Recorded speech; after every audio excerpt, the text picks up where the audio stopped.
Well, it's a tremendous problem across our country. 115 Americans dying every day as a result of this crisis. Only about 20% of our population that needs treatment getting that treatment.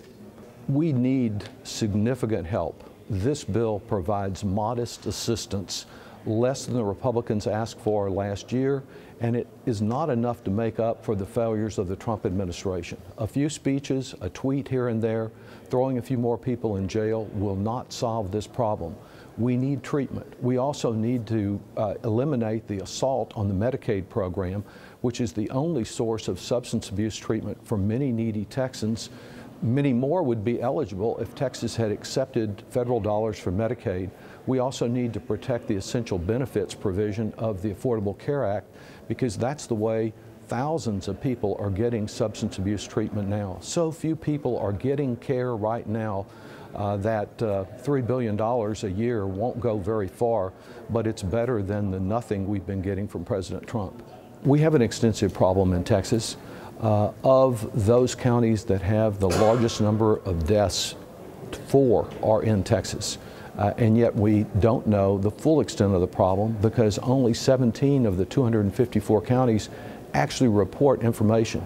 The state needs to do a much better job, and so does the federal government. Solutions are actually going to be driven by the communities, and I did not appreciate the crisis that the opioid epidemic has created, not just in urban centers, but in rural America. And I think that the federal government can play a role. They've invested $1 billion across the country, 23 million, I think, of which has been granted to Texas, and that will be dispersed to various parts of Texas where there's a coalition of law enforcement, faith-based communities, and other civic organizations and other community leaders.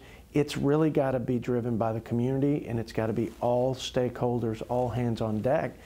There are practical strategies like better monitoring of drugs for pain when they're being prescribed, and then research and development on better pain management therapies and strategies, because some of these drugs are just too lethal when it comes to addiction, and I think there's a lot of thought going into that. So it's and then there's the counseling piece and the cost, and so I think supporting the states and the communities for intervention where somebody is already addicted.